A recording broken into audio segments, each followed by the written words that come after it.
Hi, everyone. Welcome to Naturally Immune for Life. Thank you for joining me today.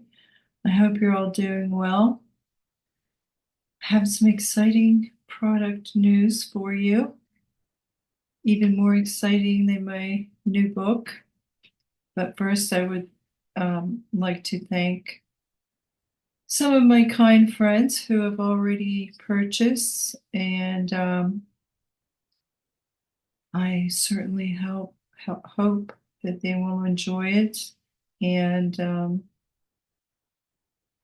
find a lot of helpful advice in the book, as well as a lot of history and knowledge about the immune system and breastfeeding and why this is so important for children. And I've also been doing some more research on the history of infant formula and the history of WHO's efforts to curtail formula feeding. And I was quite surprised to find out that their ban on infant formula advertising began as early as 1981. So I'm going to be covering that soon.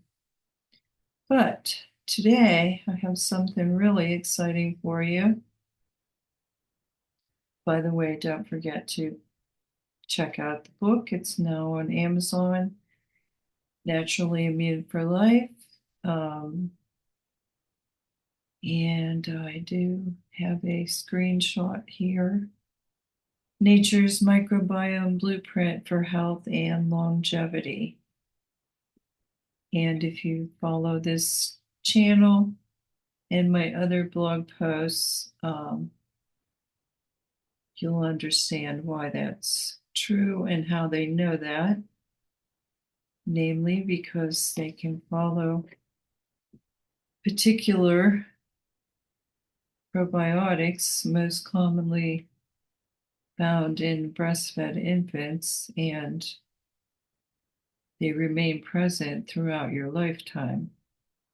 And they have actually followed that from newborns to 100 plus year old healthy seniors, centenarians. So this is, don't tell me. Oh, okay, I forgot to change my title. I thought I was on my other posts. Okay, this is exciting. So I guess I am on the cutting edge, and I guess they have been working on this, and they are continuing to work on this. HMOs Plus, breakthrough for formula and functional milk. And what they have done is they are creating these HMOs directly from milk by using a parent HMO, and then they are producing more, and theoretically, they could reach a greater spectrum of HMOs just by using existing dairy products. And this is from 2023, I believe. And so it is HMOs Plus breakthrough for formula and functional milk. A new process has been developed that is beyond producing common commercial HMOs and demonstrates an enzymatic platform capable of creating additional, more complex human milk oligosaccharides directly in cow's milk. The researchers were motivated, and by the way, if you want an investment, this would be 10 times better than investing in AI. I guarantee you, you're going to get more return on your investment. And this should also encourage a lot of dairy farmers, which I hope some of them might be listening. because there's another interesting part to this that's going to come along here in a couple paragraphs. The researchers were motivated by the fact that human milk contains approximately 5 to 15 grams per liter of HMOs, representing roughly 180 known structures, whereas cow's milk only contains trace amounts, particularly fucosylated HMOs. Current infant formulas typically contain only 1 or 2 synthesized HMOs, most commonly 2FL and lacto-N-neotetraose, LNNT, despite the remarkable diversity found in breast milk. Some infant formulas now contain 5 HMOs, but still not close to the 180 known HMO structures. Actually, I think there's 200. And you can also find these 5 HMOs in layer origin products. To address this limitation, the researchers developed a one-pot enzymatic process that combines 2 engineered enzymes working simultaneously at refrigeration temperatures, 5 degrees centigrade, and engineered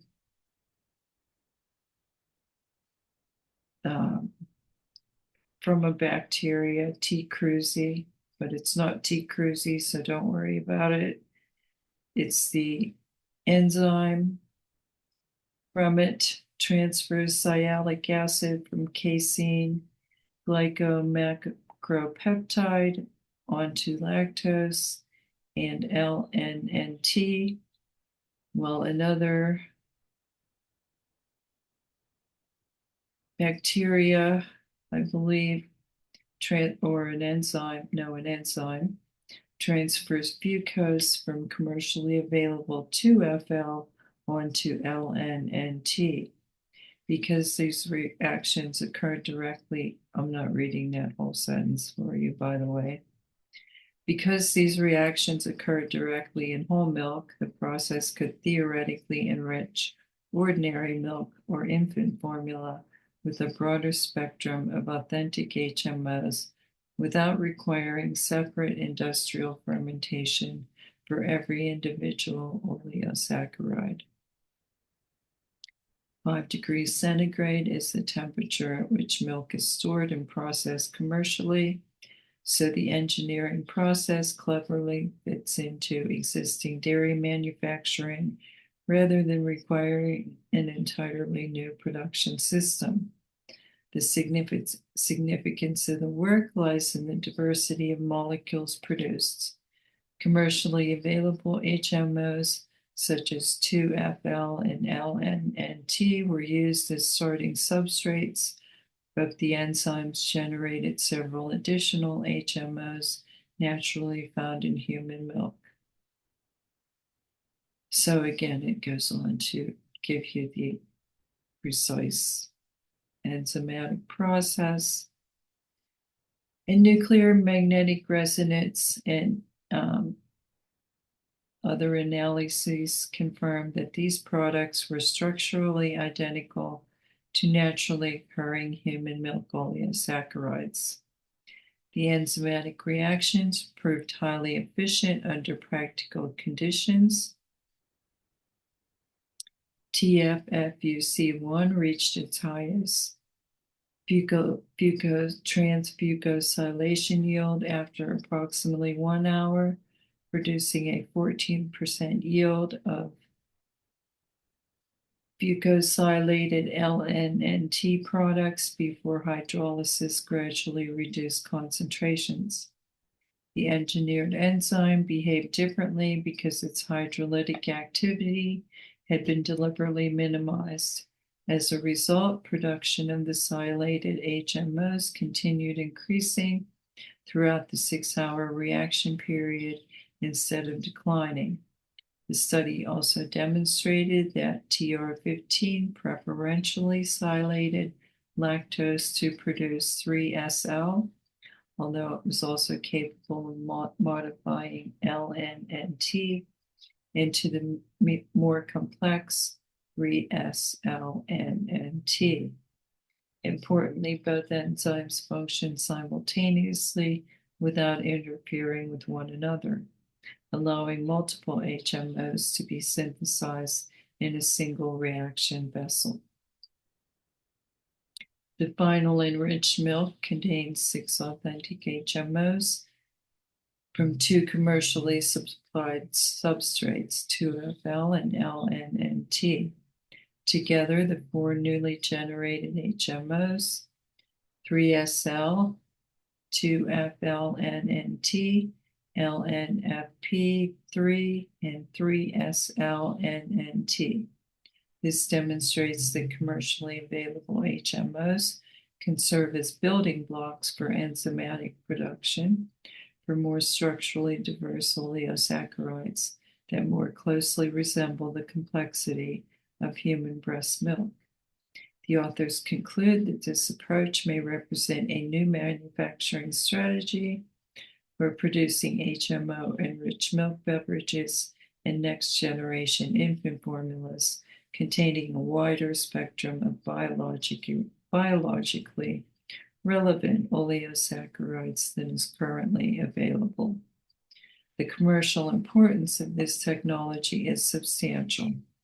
The authors note that the global human milk oligosaccharide market is projected to grow from approximately 200 million to 555 million by 2027. And I should have put the entire infant formula market in there. I'm pretty sure it's in the billions.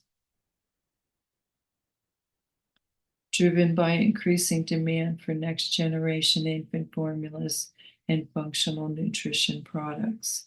This new enzymatic approach could expand that market further by enabling the production of more complex breast milk like HMO mixtures for both infant and adult applications. Isn't that great news? It's great news to me. Okay, and I have to change that. That's 2023. And that is your source, enzymatic production of a suite of human milk oligosaccharides directly in milk. Okay, so sorry about my shininess here. I was walking in the rain. But I just thought I'd get this out a little earlier this week. And again, I thank everyone for their time. And soon, I haven't decided yet, but eventually I'm going to do the history of infant formula. And I am also going to include that, let me see if I have my about page here. Yeah. I am also going to direct you toward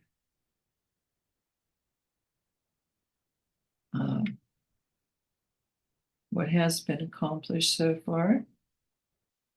A new report issued by the World Health Organization, and I cannot remember the year of this article. And I don't still have it up. Let me see if I can click here real quickly just so I can get the date of this. Actually, I was looking for something else, but then I saw this.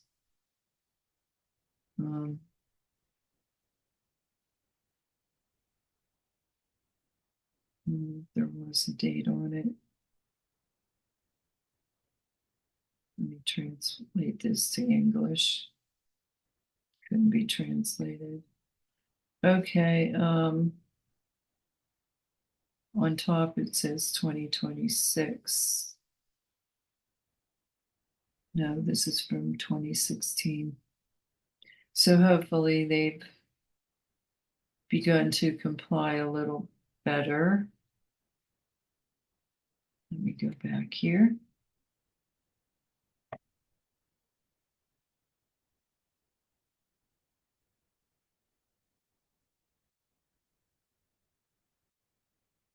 Hopefully, quickly. Okay. A new report issued by the World Health Organization and the International Baby Food Action Network, IBFAN, which I just discovered them, calls for a ban on the promotion of baby formula around the world. According to the report's findings, only 39 countries have fully implemented the WHO's International Code of Marketing of Breast Milk Substitutes, which bans advertising, marketing, and promotion of baby formula. Of the 194 countries surveyed, 135 have placed restrictions on the advertisement of baby formula, an increase from 103 reported in the 2011 study. And this is talking about Israel, which hadn't yet fully implemented the code's recommendations.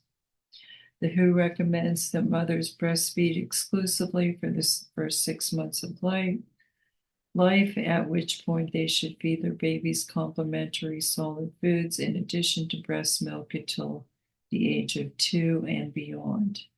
The WHO code bans any form of promotion of baby formula, including the advertising and distribution of gifts or free samples.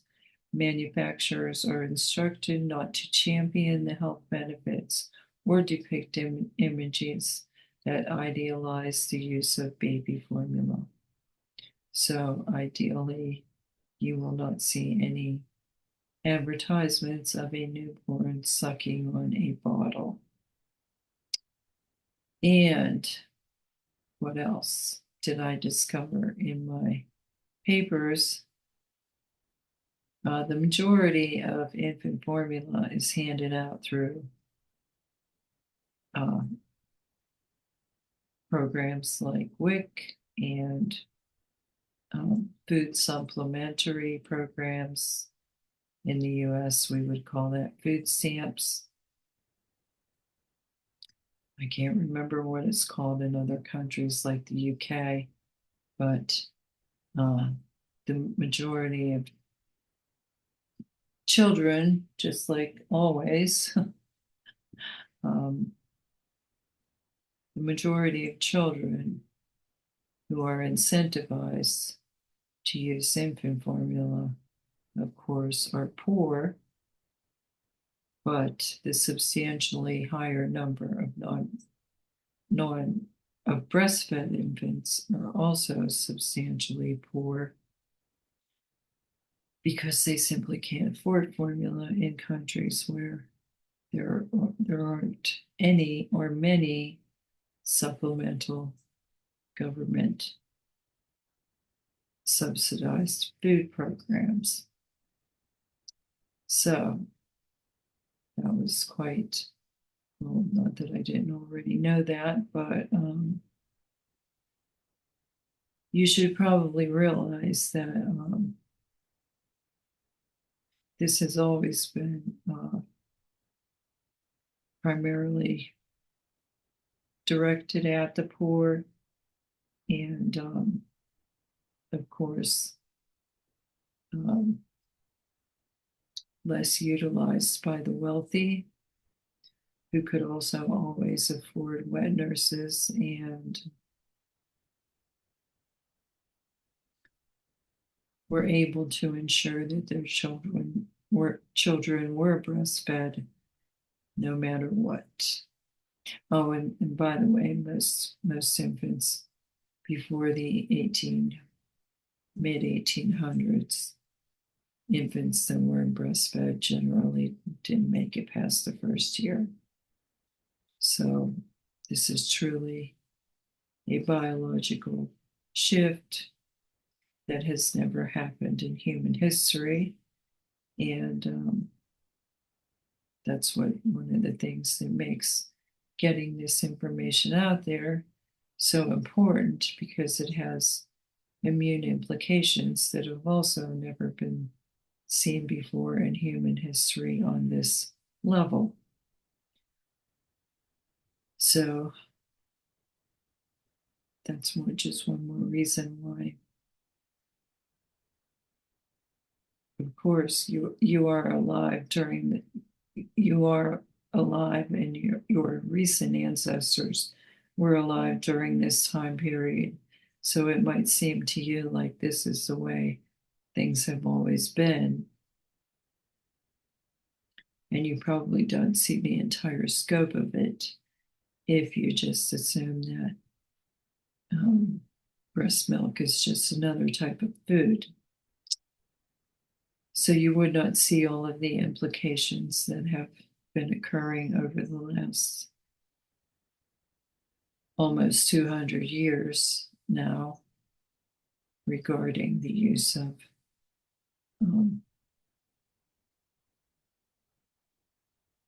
what's the word? Regarding the use of other types of infant nutrition aside from breast milk. So, okay, everyone. Again, I thank you for your time, and don't forget to, I hope you will consider the book. But if not, you can almost always find